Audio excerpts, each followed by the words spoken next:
Lambeau Field, you're watching Press Pass TV. Yeah.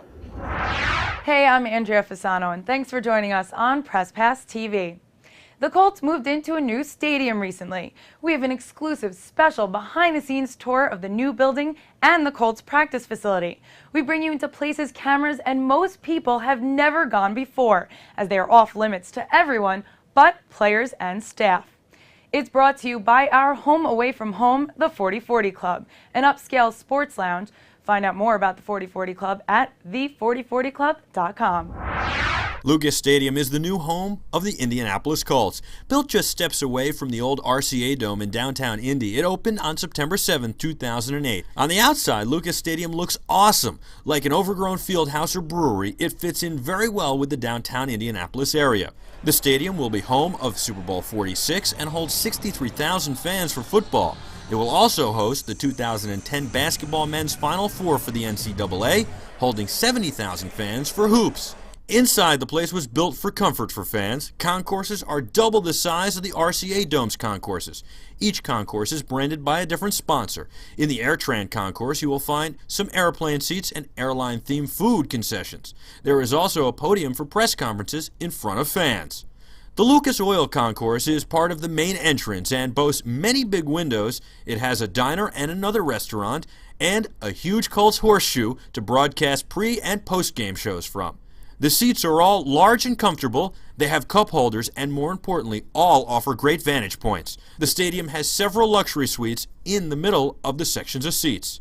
The best part of Lucas Oil Stadium is that it has a retractable roof and windows that open. When the roof is open, the place is amazing, and even when it's closed, it still feels like an open-air building because of all the big windows. Down below, there is a microbrewery in the basement and an x-ray room right off the tunnel that leads onto the field. And this is where the Colts come running out to be greeted by all their screaming fans.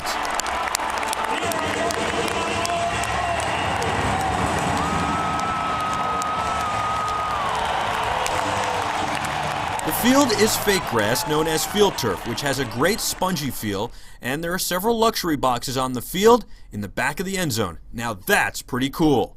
There are two huge and gorgeous high-def LCD displays for replays and the action. They were provided by H.H. Gregg, and there is an LCD halo that wraps around the upper deck. The press box holds 200 members of the media and has seats for them with a great vantage point of the field, including dining facilities and bathrooms. The national TV and radio rooms are spacious and offer great vantage points as well. There are many rooms inside the press box, including game operations and the off-limits instant replay officials room. The stadium cost a reported $720 million to build, and that seems like it might have been a bargain compared to many new buildings of its kind. It's definitely sweet, that's for sure. And now onto the Colts practice and training facility.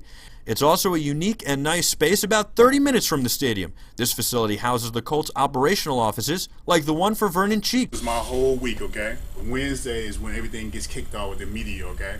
Always have conference calls with both teams. All my numbers represent my players, okay?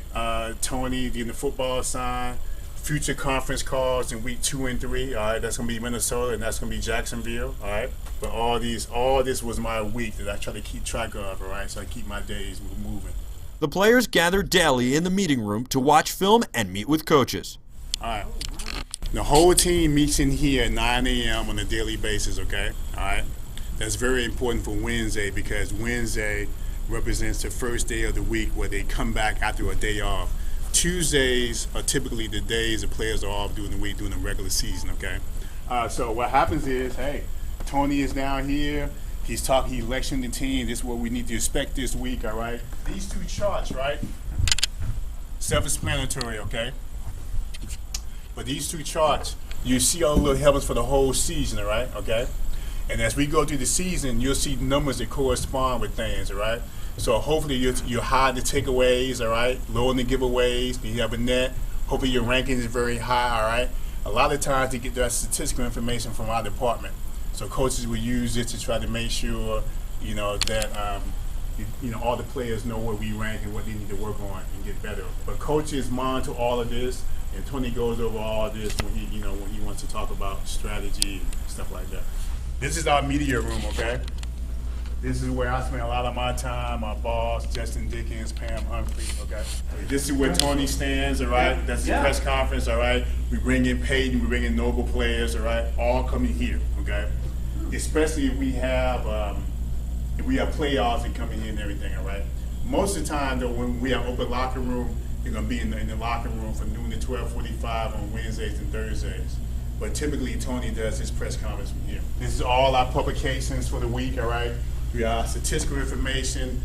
We keep track of all our quotes, all right? So so when you hear Tony speak, I have to type it in sometime. Everything he says word for word. You got your media guys, all right? Our release, their release, okay? And then we have all our TV stations in the back, rows of writers. These cubicles over here represent our local writers at their own space. You can come in here and work. We have a couple blank spots just in case for out-of-towners you may want to get acclimated. The locker room is the sanctuary. There are mottos on the walls to remind players of their mission and to keep them focused. Peyton Manning's locker is in between the stalls of his offensive linemen. He is one of few big-time QBs to position himself like this. Peyton, like several key Colts, has 2 stalls instead of 1. Reggie Wayne and Marvin Harrison are also in that group. Darrell Reed always leaves his chair pushed back. Maybe it's for good luck. The players gather in the cafeteria to eat meals together, and the Colts use the room for charity events as well. There are other rooms like the medical rooms and weight rooms. They're off limits to us, but the players get to use them.